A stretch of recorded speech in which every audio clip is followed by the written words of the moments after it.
동안도 세상 가운데 승리하며 살아갈 수 있기를 축복합니다. 아멘. 이 시간에는 영적 침체를 벗어나라라는 제목으로 말씀 전할 때의 말씀이 귀에 들리시고 내 삶 가운데 실제가 되어지는 은혜가 있기를 바랍니다. 아멘. 우리가 침체 그러면 디프레이션이라고 그러죠. 기운을 뺀다, 기가 꺾인다라는 의미를 가지고 있습니다. 영적 침체는요, spiritual depression이라고 하는데요. 이제 영적으로 기운이 빠진 상태, 영적으로 기운이 꺾인 상태입니다. 우리 심령이 밑바닥까지 쫙 말라 있는 상태를 의미하죠. 이 영적 침체는요, 누구나 경험할 수 있고 또 현재 침체 가운데 있는 분들이 있을 거예요. 심지어 믿음이 좋은 사람들도 영적 침체에 빠지곤 합니다. 그래서 영적 침체를 이제 학자들이 얘기할 때는 엘리야 증후군이다라고도 말합니다. 오늘 본문에 엘리야에게 이런 침체 현상이 온 것을 볼 수 있는데요. 엘리야는 갈멜산에서 450대 1로 바알 선지자들과 싸워서 크게 승리했죠. 그리고 곧이어 3년 반 기근을 기도로 해결했습니다. 그런데 오늘 본문에 보게 되면요, 19장에서는 엘리야의 용적인 모습은 온데간데 없습니다. 크게 낙심해서 영적 침체에 빠진 상태로 있습니다. 어떻게 보면 어떻게 하나님을 세운 선지자가 이렇게 될 수 있을까 말할 수 없을 정도로 우리에게 부끄러운 모습을 보여주고 있는데요. 엘리야는 영웅이었죠. 하늘에서 불을 내렸습니다. 비가 3년 반 동안 오지 않을 때 닫힌 하늘 문을 열고 비를 내리게 했습니다. 우상 숭배자들을 다 혼자 죽이고 못할 것이 없고 무서울 것이 없는 선지자였어요. 그런데 본문에서는 아주 형편없는 모습으로 로뎀나무 아래에 앉아서 뭐라고 얘기합니까? 4절을 봅시다. 로뎀나무 아래에 앉아서 자기가 죽기를 원하여 이르되 여호와여 넉넉하오니 지금 내 생명을 거두시옵소서. 나는 내 조상들보다 낫지 못하니이다. 아멘. 아멘. 얼마나 지치고 힘들었던지 하지 말아야 될 말을 합니다. 나는 지금 죽어도 좋습니다. 지쳤습니다. 힘이 듭니다. 차라리 죽여주십시오. 제가 코로나가 한국 교회 내에서 알곡과 가라지를 다 갈라놓았다라고 말씀드렸죠. 지금까지는 내가 포장할 수 있고 숨길 수 있었습니다. 그런데 코로나를 통해서 나의 믿음이 다 드러나게 되었습니다. 그런데 어느 목사님을 만났는데요. 그 목사님은 좀 더 세분화시켜서 코로나가 한국교회 단계별 교인들을 다 만들었대요. 뭐냐라고 했더니 제가 4단계가 되면서 인원을 우리는 60명으로 또 19명으로 제한을 했었잖아요. 제한을 할 수밖에 없어서 너무 마음이 아팠다라고 했더니 큰 교회는요, 인원을 제한할 필요가 굳이 없대요. 아니, 성도들이 그렇게 많은데 인원 제한을 안 해도 돼요? 라고 했더니 딱 1단계가 되면요, 알아서 안 나오신대요.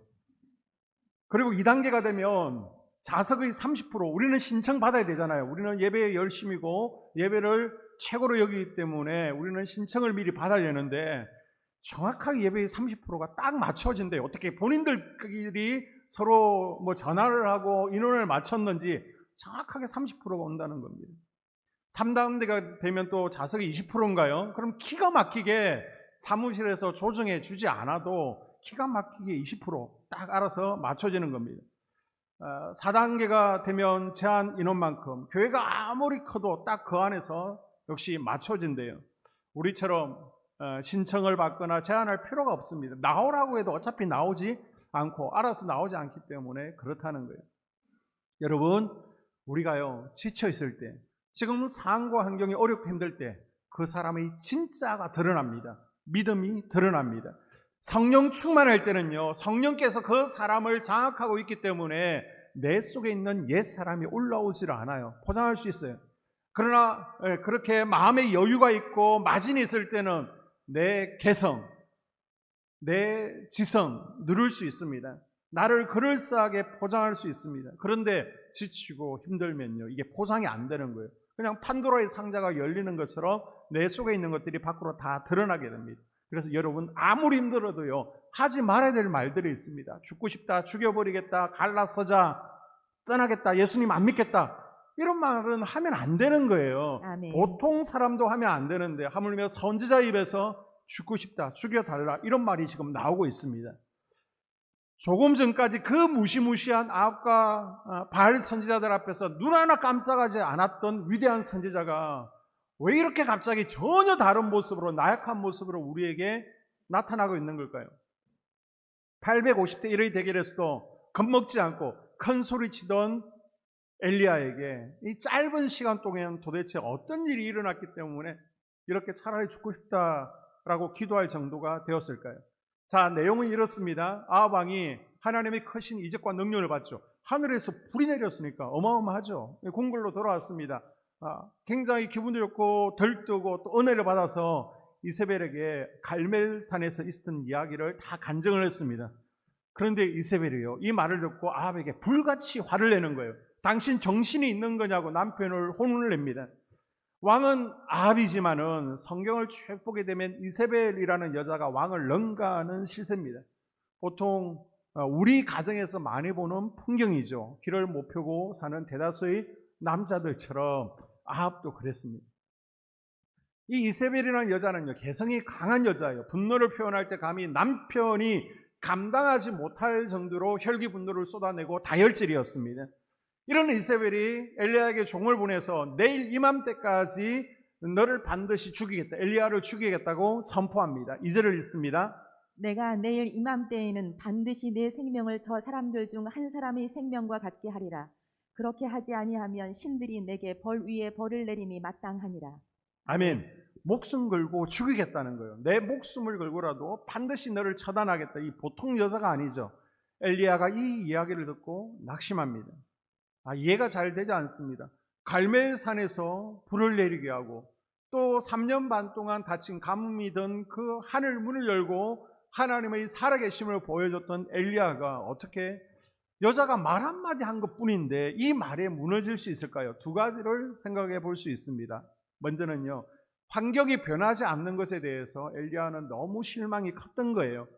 갈멜산에서 대단한 영적 사건이 일어나고 하나님의 임재를 경험했으면 아합 왕, 이세벨, 또 우상 숭배자들, 모든 이스라엘 백성들이 크게 깨닫고 이제 우상을 버리겠습니다, 회개하고 정신 차리겠습니다, 그렇게 하나님께로 돌아올 줄 알았어요. 그렇게 기대를 했습니다. 그런데 이런 엄청난 영적 사건이 있었음에도 불구하고 돌아온 건 뭐예요? 아합도 갈멜산에서 잠깐 하나님을 두려워하고 찬양하다가 이세벨의 말을 듣고는 아내와 똑같은 행동을 하고 있는 겁니다. 우리도 그렇죠. 치유를 경험했습니다. 은혜를 경험했습니다. 그런데 얼마 그것을 삶으로 이끌어내지 못하고요, 곧 예전 모습으로 돌아가는 것을 볼 수 있습니다. 지금 이스라엘 백성들도 하나님께 찬양하고 하나님을 연호하다가 이제 뿔뿔이 흩어지니까 또 옛 생활로 돌아간 거예요. 이 모습을 보고 엘리야는 너무 크게 실망한 겁니다. 드디어 하나님의 나라가 이 땅에 이루어지나 보다, 이제 드디어 하나님 중심으로 돌아오나 보다라고 기대했는데 또 옛 생활로 돌아가는 모습을 보면서 크게 낙심했습니다. 10절에 보게 되면 내가 만군의 여호와를 위하여 열심히 특심하오니 이는 이스라엘 자손이 주의 언약을 버리고 주의 단을 흘며 주의 선지자들을 죽였음이오며, 엘리야는 자신이 열심히 하나님을 위해서 일했다는 거예요. 그런데 이스라엘 백성들이 여전히 하나님께로 가까이 나오지 않고 있고, 내가 노력을 많이 했지만 여전히 그들은 과거 가운데 묻혀서 살고 있습니다. 이렇게 영적 지도자들을 핍박하고 있습니다. 그렇게 하나님께 하소연하고 있는 거예요. 이 갈멜산에서 살아계신 하나님을 경험하고 나서 이스라엘 모든 사람들이 이제 하나님께로 돌아올 줄 알았는데, 내가 하나님을 위해서 나의 모든 시간을 다 들여서 열심히 특심이 되도록 일을 했지만은 열매가 보이지 않는 거예요. 사실상 세상이 변화되지 않을 보고 크게 실망하는 겁니다. 지금 우리 그리스도인들도 마찬가지인 것 같아요. 누가 시험 드느냐? 교회에 관심이 없는 분들은 시험 들 것도 없습니다. 열심히 하는 분들이 내가 생각하는 교회에 상이 있고 또 기대가 있습니다. 그런데 그것에 미치지 못할 때 실망하게 되죠. 뭔가 일을 하려고 하는데 의견이 잘 조정되지 않고 부딪힙니다. 그 가운데 낙심하게 되는 것이죠. 영적 생활도 마찬가지예요. 기도하지 않는 분들은요, 시험에 들지도 않습니다. 가끔 목사님 시험 들었어요 라고 하시는 분들이 있는데요, 그분들은 안심이 됩니다. 왜냐? 이분들은 기도하고 있는 분이기 때문에. 이게 무슨 이야기냐 하면, 기도하면 대부분의 성도님들은 자기가 생각하는 기도에 대한 상상, 그리고 기도 응답에 대한 결과와 기대를 가지고 있습니다. 내가 이렇게 기도하면 하나님께서 이렇게 들어주실 거야. 이렇게 될 거야. 하나님께서 우리 자녀들에게, 우리 남편에게, 우리 가정에 이런 변화를 일으켜 주실 거야. 질병 이거 호전되거나 사라질 거야. 막 상상하면서 기도하는 거예요. 그래서 새벽 기도에 나와서 기도합니다. 저녁에 개인적으로 퇴근하고 와서 기도하시는 분들 계시잖아요. 그렇게 열심히 부르짖고 예배드리고 말씀을 묵상하며 지냈는데 내가 생각한 것만큼 결과가 나오지 않는 거예요. 그럼 이게 뭐야? 실망하는 겁니다. 내가 최선을 다해서 열심을 내는데 열매가 보이지 않아요. 최선을 다했는데 결과가 시원찮은 거예요. 그 실망이라는 게 어떤 거예요? 겁실망이죠. 겁실망. 하나님 앞에 삐지는 거예요. 지금 엘리야가 그런 겁니다. 갈멜산에서의 사건이 어떤 사건입니까? 역사상 전무후무한 사건이죠. 하늘에서 불이 내린 겁니다. 마지막 날에나 이제 이설 사건이 일어난 거예요. 엘리야는 3년 6개월 동안 숨어 있어야 됐습니다. 3년 6개월간 숨어 있다가 모든 에너지를 지금 갈멜산에서 우산을 처단하는데 영적인 것을 진압하면 이렇게 하나님의 백성들이 회개하고 돌아오고 새로운 시대가 도래할 것이라고 기대를 했습니다. 믿고 있었습니다. 그런데 현실은 그렇게 되지 않는 거예요. 그러니까 결국 지치고 공허한 겁니다. 사람이 기대와 현실의 차이가 너무 크면요 실망하게 되어 있습니다. 나는 이만큼 기대하고 있는데 현실에 보이는 거 이것밖에 되지 않을 때 낙심하게 되는 거예요. 이게 뭐야? 내가 아무리 애쓰고 엄청난 사건을 일으켜도 사람들은 바뀌지 않네. 자괴감, 실망감이 밀려드는 것입니다. 또 언제 이렇게 영적 침체에 빠지게 되느냐? 말로 심하게 상처받을 때죠. 2절에 보게 되면 내가 내일 이맘때에는 정녕 뇌 생명으로 저 사람들 중 한 사람의 생명 같게 하리라. 아니하면 신들이 내게 벌 위에 벌을 내림이 마땅하니라. 이세벨 말은 한마디로 내가 만일 하루 만에 너희를 죽이지 아니하면 나는 죽을 준비가 되어 있다. 차라리 내가 대신 죽겠다라는 말입니다. 엘리야는 3년간 두려움을 모르고 하나님의 크신 역사들을 이루었습니다. 그런데 여자의 말 한마디에 지금 생명의 위협을 느끼고 광야로 도망가서 깊은 좌절과 실망에 빠진 채 로뎀나무 아래에서 자살 기도를 하고 있는 거예요. 하나님 죽여주세요. 엘리야는요 850대 1로 싸워서 승리했습니다. 그런데 여자의 말 한마디에 지금 와르르 무너지는 거예요. 우리도 엘리야처럼 말에 상처받고 낙심해서 영적 침체에 빠지는 경우들이 있습니다. 이 교회라는 곳이요 거인들이 모여있는 곳이 아니죠. 죄인들이 모여 있습니다. 교회는 완전체가 아니라 병원이에요. 그러다 보니까 말이 있습니다. 이제 교회 내에서 부장으로 팀장으로 내가 사역을 맡아서 속장으로 열심히 교회를 세워가려고 합니다.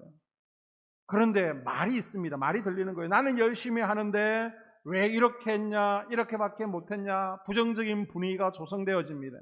그러면 말 한마디에 내 의욕이 상실되는 것이죠. 그래서 뭐라고 해요? 처음에는 에이 쉬고 싶다. 내가 다시는 교회 일 하나 봐라. 그래도 계속 갈등이 깊어지게 되면요 떠나고 싶다. 이것은요 자신의 문제라기보다는 주변 환경에 낙심하는 경우입니다. 자, 엘리야도요 이런 환경으로 인해서 낙심하게 되었을 때 어떻게 이겨내고 있습니까? 두 가지 해결책이 나오고 있는데요. 자, 4절에 보게 되면 하나님께 호소하죠. 4절에 이르되 여호와여 넉넉하오니 지금 내 생명을 거두시옵소서. 나는 내 조상들보다 낫지 못하니이다. 아멘. 아멘. 잘 들으십시오. 내 마음속에 좌절된 마음이 있어요. 우울한 마음. 이 한탄을 술자리에서 술잔을 기울이면서 이야기하고 친구 붙들고 신세 한탄하면 이건 원망과 불평이 되는 거예요. 그런데 이 마음을 사람이 아니라 친구가 아니라 예수 그리스도의 십자가 앞에 가지고 나와서 하나님 앞에 말하면 이것이 뭐가 되느냐? 따라합니다. 기도가 되는 거예요. 아멘. 내 마음속의 생각과 품은 것들을 이야기할 때 누구에게 이야기하느냐에 따라서 이것이 원망과 불평, 불만이 될 수 있고요. 이것이 기도가 될 수 있다는 거예요. 아멘. 우리가 계속해서 수요일, 금요일, 주일 민수기를 공부를 하고 있는데 인생의 광야 가운데 저지르는 대표적인 4가지 죄가 무엇입니까? 이스라엘 백성들도요, 광야에서 이 죄를 범했고 우리 인생들도 동일하게 이 죄를 범하게 됩니다. 네 가지가 뭐였어요? 먼저 탐욕이었죠. 탐욕. 두 번째가 뭐였어요? 불신앙, 믿음 없음, 불신입니다. 그리고 세 번째가요, 지도자 대적이었습니다. 그리고 마지막 하나가 뭐예요? 바로 원망과 불평입니다. 광야는요, 부족한 것 투성이죠. 이때 이스라엘 백성들은 이 부족함 가지고 하나님께 나와야 되는 거예요. 하나님, 부족함을 해결해 주세요. 우리 조상들에게 이적을 보여줬지 않았습니까? 기도해야 돼요. 근데 기도하지 않고 계속 원망 불평하다가 광야에서 모두 죽는 인생이 되었습니다. 엘리야는 자신의 무력함과 심리 상태, 죽고 싶은 마음을 친구들에게, 동료들에게 쏟아내지 않습니다. 아멘. 가족, 동료 아니에요. 하나님 앞에 쏟아냅니다. 아멘. 하나님, 지금 내 인생은 너무 인생에 의미가 없는 것 같아요. 이제 어떻게 살아야 되죠? 내일 눈 뜨는 게 두렵습니다. 자신의 처한 상황을 환탄을 하나님께 하고 있습니다. 아멘. 이게 뭐라는 거예요? 바로 기도라는 것입니다. 아멘. 자, 환경과 상황이 내 뜻대로, 내가 기대한 대로 돌아가지 않을 때, 또 말로 상처받을 때 우리가 영적 침체에 빠지고 낙심하게 되죠. 그 외에 일반적으로 언제 우리가 영적 침체에 빠지게 됩니까? 가장 일반적인 건 하나님과의 교제가 끊어졌을 때입니다. 우리 몸은요, 영과 혼과 육으로 이루어져 있습니다. 육체가 호흡을 하지 않고요, 밥을 먹지 않으면 어떻게 돼요? 죽죠. 마찬가지입니다. 기도는요, 영혼의 호흡입니다. 따라해 봅니다. 기도는 영혼의 호흡입니다. 기도는 영혼의 호흡입니다. 기도는요, 우리 영적인 호흡이고요, 또 기도는 영혼의 양식입니다. 아멘. 그래서 기도하지 않는 것은 영적 호흡을 멈추는 거예요. 영혼의 밥을 먹지 않게 되는 거예요. 그러면 점점 영적 결핍에 빠지게 되고요, 병들어가 결국은 죽게 되는 거예요. 그래서 출애굽기 30장 7절부터 보게 되면 무슨 일이 있어도 분향단의 향이 꺼지지 않게 하라. 이게 꺼지면 너희들은 죽음을 명치 못할 것이다 라고 합니다. 분향단의 향이 뭐예요? 기도라는 기도. 아멘. 성막 내 분향단의 향이 24시간 꺼지면 안 되는 것처럼 우리 삶 가운데 기도의 향이 꺼지면 죽는다는 거예요. 아멘. 우리 영혼은 전자제품과 같습니다. 220V 전기 코드에 꽂아야만 전자제품들이 제 기능을 할 수 있습니다. 마찬가지로 우리도 하나님의 능력에 접속되어져야만 제 기능을 할 수 있는 거예요. 그 아멘. 코드를 꼽는 것을 뭐라는 거예요? 바로 기도라고 하는 겁니다. 아멘. 여러분, 자기 자신을 한번 돌아보세요. 언제 나에게 영적 침체가 왔습니까? 언제 영적 기운이 빠졌습니까? 바로 기도하지 않을 때죠. 8월달, 9월달 코로나 4단계 또 연휴로 우리가 나름대로 기도를 잘 이어가신 분들 있습니다. 참 감사해요. 그런데 기도를 또 쉬신 분들이 있습니다. 기도를 쉬니까요, 제 앞에서 넘어지게 되더라는 겁니다. 제 앞에서 넘어지니까 어떻게 돼요? 이제 영적 침체에 빠지게 되는 것이죠. 시편 31편 3절에 보니까 내가 토설지 아니할 때에 종일 신음할 때에 내 뼈가 쇠하였나이다. 아멘. 이게 무슨 말이냐? 죄 가운데 있으면 내 뼈가 쇠하고 나에게 기쁨이 없다는 거예요. 내가 밝아질 수 없다는 겁니다. 이렇게 죄를 가슴 가운데 품고 있으면요, 이것이 우리 영혼의 그늘막이 되어서 우리 영혼이 자라지를 못하게 되는 겁니다. 그래서 점점 침체 속으로, 더 깊은 곳으로 나도 모르게 빠져가게 되는 것이죠. 그런데 엘리야는 기도를 통해서 이 영적 무기력에서, 슬럼프에서 빠져나옵니다. 아멘. 그래서 이번 한 주간 우리도 신앙 강화 주간을 선포합니다. 새벽에 기도하다가 쉬시는 분들 계십니까? 5시에 나와서 다시 기도의 불을 붙일 수 있기를 바랍니다. 아멘. 저는 일찍 출근을 해야 되기 때문에, 저녁에 또 늦게 자기 때문에 새벽은 힘들어요. 그런 분들은요, 퇴근하시고 나서 지금 여러분이 오셔서 기도하시는 것처럼 개인적으로 8시에 나오셔서 기도하시면 되는 겁니다. 물론 낮에도 가능해요. 어느 시간이 중요한 것이 아니라 기도하는 것이 중요합니다. 그래서 집에 계신 분들은 오전도 좋고요, 오후도 좋습니다. 그리고 특별히 퇴근하시는 분들은 또 피곤하니까 혼자 기도하면 졸리고 잘 기도를 이어가는 게 힘듭니다. 그래서 저녁에는 8시 딱 시간을 정하고요. 함께 기도하자고요. 오셔서 저도 나와서 함께 기도하고 또 기도를 해드리도록 하겠습니다. 8월, 9월 대전 지역에 확진자가 너무 많다 보니까 우리가 선제적으로 수요예배, 금요 성령 집회는 가정에서 영상 예배를 드리시기를 바랍니다 라고 광고를 했어요. 왜? 주일 예배라도 살려야 되니까. 자칫 잘못하면 주일 예배마저 못 드릴 상황이었기 때문에 수요예배, 금요 성령 집회는 각 가정에서 드리라고 부탁을 했는데요. 이제는 조금 진정이 되었으니까 성전에 나와서 예배 드릴 수 있기를 바랍니다. 아멘. 예배 나오시는 분들은 이제 거의 대부분이 다 백신 접종했잖아요. 그래서 너무 염려하지 마시고 성전에 나와서 예배를 회복하십시오. 아멘. 여러분, 영상 예배라는 것은 언제 드리게 되느냐? 우리가 현장에서 예배 드리지 못하는 상황일 때, 불가피할 때 예배 드리는 겁니다. 그리고 저 멀리 계신 분들, 지금 화천에 계신 집사님, 아니면 인천에서, 서울에서, 지금 대전에서 함께 예배를 드리고 싶은데 지금 예배를 드리지 못하는 상황과 환경 가운데 있는 분들이 영상 예배를 드리는 것이지, 지금 성전에서 얼마든지 예배 드릴 수 있잖아요. 그런데도 집에서 예배 드리면 안 되는 거예요. 여러분, 예배 현장에서 예배 드릴 수 있는 상황 가운데서는 하나님 앞에 나와서 현장에서 예배 드릴 수 있기를 당부를 드립니다. 아멘. 그리고 엘리야는 하나님의 임재를 경험하죠. 무거운 발걸음을 옮겨서 하나님을 더 간절히 만나기 위해서 자신의 문제를 가지고 40일을 걸어서 저 시나이 반도 아랫부분에 있는 호렙산으로 가게 됩니다.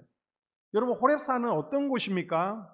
모세가 떨기 나무 가운데서 하나님의 임재를 경험했던 곳이죠. 이스라엘 백성들이 하나님으로부터 십계명과 성막을 받았던 것이 이곳입니다. 여러 신앙의 선배들이 이곳에서 하나님 임재를 경험했고요. 하나님을 만나고 문제를 해결받은 곳입니다. 엘리야가 무거운 마음으로 어디를 찾아가요? 하나님의 임재의 장소 호렙산을 찾아왔습니다. 아멘. 여러분, 우리가 인생의 문제 앞에서 또 지치고 무기력할 때에 하나님 앞에 나와야 됩니다. 아멘. 눈이 아픈 사람은 어디를 가야 돼요? 안과를 가야지 산부인과를 가면 안 됩니다. 자동차가 고장나면 자기 해당되는 정비소를 가야죠. 현대차면 현대로, 기아차는 기아로.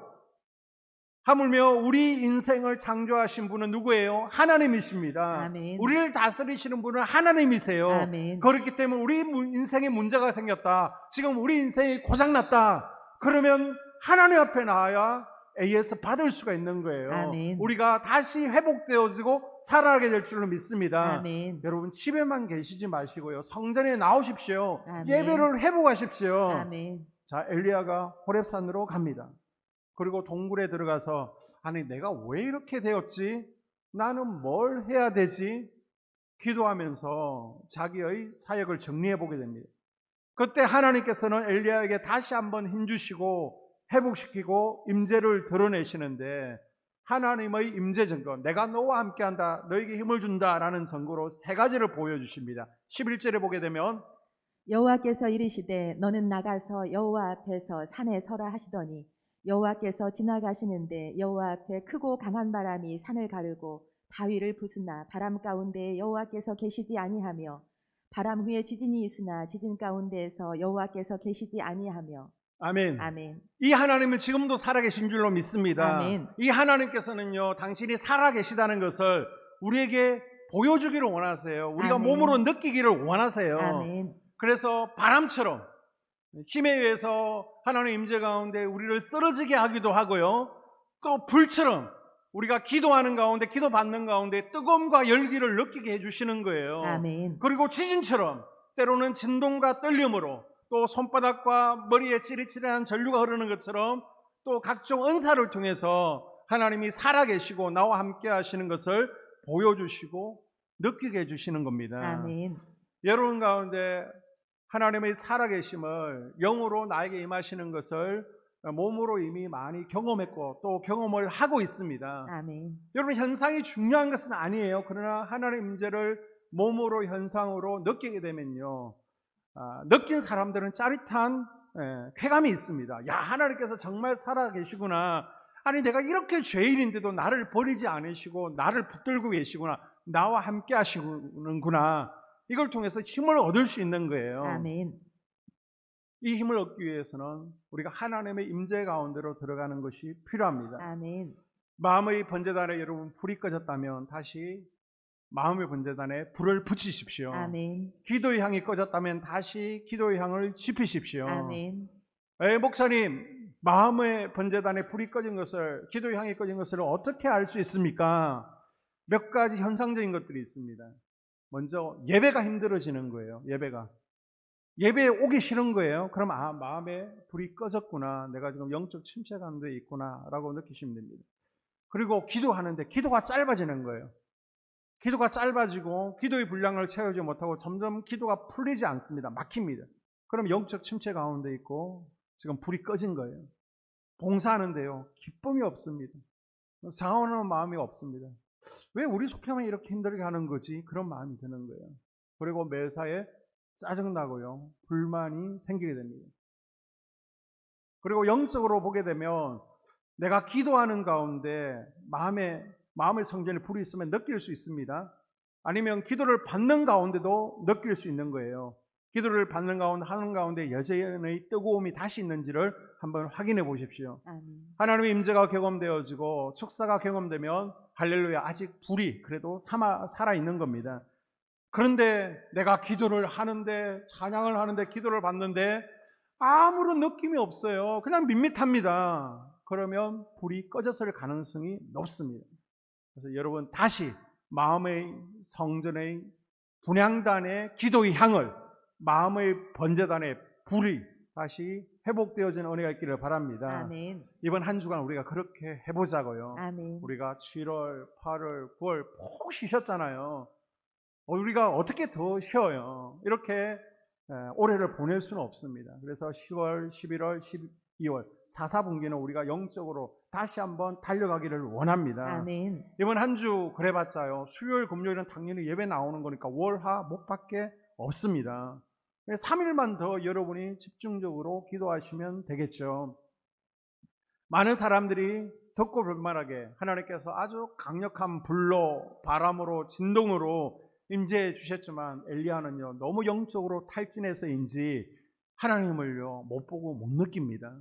아니, 큰 바람으로, 큰 지진으로, 뜨거운 불로 임해 주셨는데도 느끼지 못하니까 하나님께서 다른 방법을 취하시죠. 이제는 세미한 음성으로 만나 주십니다. 그것이 12절과 13절에 나와 있습니다. 또 지진 후에 불이 있으나 불 가운데에도 여호와께서 계시지 아니하더니 불 후에 세미한 소리가 있는지라. 엘리야가 듣고 겉옷을 얼굴을 가리고 나가 굴 어귀에 서매 소리가 그에게 임하여 이르시되 엘리야야 네가 어찌하여 여기 있느냐. 아멘. 아멘. 세미한 음성은 뭡니까? 들릴 듯 말 듯한 작은 음성으로 하나님께 오셨다는 겁니다. 이게 마음의 소리 같기도 하고 바람 소리, 환청 같기도 하고 그런 거예요. 하나님께서 우리에게 임하실 때 정말 확실하게 이건 하나님의 음성이다, 하나님의 임재다, 그렇게 뜨겁게 아주 특별하고 신비한 이벤트처럼 임재가 경험되어지고 나타나기도 하지만은 꼭 그런 것만은 아니죠. 이게 하나님 임재가 맞아 긴가민가한 경우도 있습니다.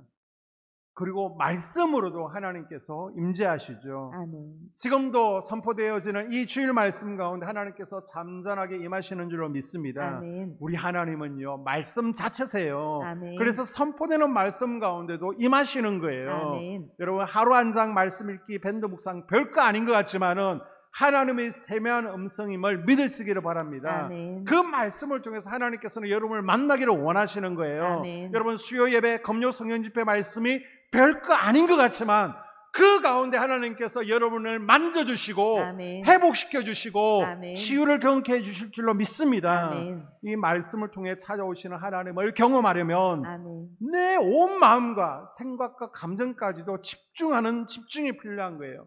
여러분, 성경 말씀을 많이 읽는 것도 좋아요. 그러나 집중해서 읽으십시오. 아멘. 말씀을 들을 때에도 집중해서 들으십시오. 아멘. 그래서 여러분, 토요일 저녁에는 좀 일찍 주무시는 거예요. 막 새벽까지 청소하시고 집안 정리하시면 주일날 피곤하시잖아요. 지금 피곤하신 분이 한 분도 없으신 것 같아서 너무나 좋은데요. 감사한데요. 푹 쉬시고 집중해서 말씀을 들으실 수 있도록 준비하는 겁니다. 그 가운데 하나님의 음성을 듣고 새 힘을 얻게 될 줄로 믿습니다. 아멘. 회복이 일어나게 될 줄로 믿습니다. 아멘. 어제의 용사였던 엘리야는 하나님의 세미한 음성을 듣고 무기력과 우울증에서 회복됩니다. 아멘. 엘리야는 호렙산에서 하나님의 임재를 경험한 후에 회복되어서 이제는 후계자를 세우죠. 엘리사를 세우고 또 새로운 왕을 세우고 하나님 나라를 더욱더 확장해 가면서 자신에게 주어진 사명을 잘 감당하게 됩니다. 아멘. 오늘 말씀을 정리합니다. 여러분, 누구나 엘리야처럼 탈진할 수 있어요. 영적 침체에 빠질 수 있습니다. 그때 우리는 어떻게 해야 돼요? 먼저 하나님께 나아갈 수 있기를 바랍니다. 아멘. 그것이 사람이 아닌 하나님을 향하게 될 때에 하나님께서 우리의 치유자 되시고 아멘. 회복자가 되실 줄로 믿습니다. 아멘. 오늘 그 하나님을 만나십시오. 아멘. 이번 주에 만날 수 있기를 바랍니다. 아멘. 삶이 지치고 무기력하고 어쩌면 교회를 나오는 과정 자체가 마치 억지로 끌려오는 것처럼 기어 나오는 것처럼 너무 힘들 수도 있습니다. 그럴지라도 하나님 앞에 나와서 하나님 나를 만나주세요. 기도하는 거예요. 아멘. 여러분, 예배와 기도 없는 회복은 일어나지 않습니다. 기도와 예배 없는 하나님의 임재 경험은 있을 수가 없습니다. 그래서 예배의 자리에서 기도의 자리에서 하나님께서 부어주시는 새 힘을 경험하고 아멘. 하나님의 임재를 경험할 수 있기를 바랍니다. 아멘. 하나님께서 부어주시는 신선한 기름 부으심으로 공급받고 더 이상 질병에 눌리지 않는 거예요. 요 몇 달 동안 여러분 가운데 더 힘이 빠지고 몸도 더 마음도 힘들고 눌리는 분들이 있을 거예요. 그런 분들 하나님 앞에 나와서 하나님의 임재 가운데 들어가십시오. 그래서 한경에도 눌리지 마시기를 바랍니다. 아멘. 하나님의 임재와 말씀을 통해서 다시 일어서게 하시고 또 사명의 귀한 자리로 나아가는 하나님의 은혜를 경험하는 우리 모두가 될 수 있기를 축원합니다. 아멘. 함께 기도하기를 원합니다. 하나님,